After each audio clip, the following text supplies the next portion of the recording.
Assalamualaikum warahmatullahi wabarakatuh. Pada kesempatan kali ini, saya akan menyampaikan panduan penyusunan analisis jabatan dan analisis beban kerja pada Pengadilan Agama Bontang tahun 2023. Sebelum kita mulai, jangan lupa klik subscribe, like, dan komen ya. Menindaklanjuti proses penataan organisasi, perlu melakukan analisis jabatan dan analis beban kerja berdasarkan Permenpan Nomor 1 Tahun 2020 tentang Pedoman Analisis Jabatan dan Analisis Beban Kerja. Hal ini perlu dilakukan karena nantinya akan menjadi dasar penyusunan peta jabatan, uraian jabatan, dan penghitungan jumlah kebutuhan ASN. Namun demikian, yang terjadi saat ini, bahwa profesionalisme yang diharapkan dari sumber daya manusia aparatur, belum sepenuhnya terwujud. Salah satu penyebab utamanya, karena terjadi ketidaksesuaian antara kompetensi pegawai dengan jabatan yang didudukinya. Oleh karena itu, pelaksanaan analisis jabatan dan analisis beban kerja, pada hakikatnya, diharapkan agar dapat terpenuhinya tuntutan kebutuhan untuk menciptakan efektivitas dan efisiensi, serta profesionalisme sumber daya manusia aparatur yang memadai pada setiap instansi. Langkah awal pembuatan Anjap ABK adalah dibentuknya tim pelaksana analisis jabatan dan analisis beban kerja oleh pimpinan, terwujud dalam bentuk surat keputusan. Pembuatan Anjap ABK dimulai dengan mengisi nama jabatan, lalu kode jabatan. Ini diisi dengan kode yang mempresentasikan suatu jabatan yang dibuat untuk mempermudah inventarisasi jabatan. Unit kerja adalah tempat kedudukan jabatan yang terlihat dalam susunan struktur organisasi, selanjutnya tergambar dalam peta jabatan. Ikhtisar jabatan merupakan keseluruhan tugas jabatan yang ada dan disusun dalam satu kalimat. Dapat juga kita lihat pada Permenpan RB nomor 41 tahun 2018.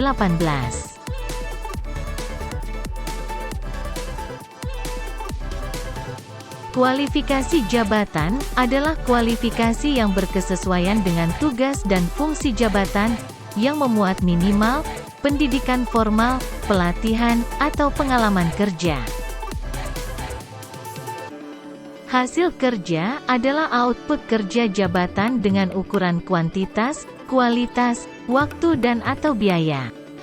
Ini dapat berupa benda, jasa, atau informasi. Bahan kerja merupakan masukan kerja yang diperlukan oleh pemegang jabatan untuk memperoleh hasil kerja. Bisa berupa benda, jasa, atau informasi. Perangkat kerja adalah alat kerja yang digunakan pemegang jabatan dalam memproses bahan kerja menjadi hasil kerja. Bisa menggunakan SOP atau peraturan. Tanggung jawab merupakan tuntutan jabatan terhadap kesanggupan pegawai untuk menyelesaikan pekerjaan. Sedangkan wewenang adalah hak yang dimiliki oleh pemangku jabatan untuk mengambil suatu tindakan atau keputusan mengenai suatu hal agar tugas yang dilaksanakan dapat berhasil dengan baik.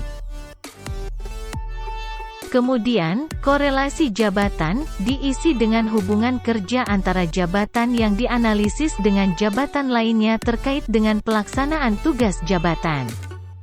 Baik hubungan timbal balik maupun searah. Baik vertikal, horizontal, maupun diagonal. Pada kolom kondisi lingkungan kerja, bisa diisi dengan keadaan tempat jabatan tersebut melaksanakan tugas, meliputi aspek lokasi kerja, suhu, udara, luas ruangan, letak, penerangan, suara, dan getaran. Lalu, pada resiko bahaya, dapat diisi dengan potensi kejadian, atau keadaan, yang dapat membahayakan keselamatan, atau kesehatan secara fisik atau kejiwaan pegawai ketika melaksanakan tugas. Syarat jabatan ialah syarat minimal yang harus dimiliki pegawai untuk menduduki jabatan tersebut. Untuk kolom keterampilan kerja, dapat diisi dengan menguasai penggunaan bahan pekerjaan. Untuk kolom bakat kerja, temperamen kerja, minat kerja, upaya fisik, dan kondisi fisik, serta fungsi pekerjaan.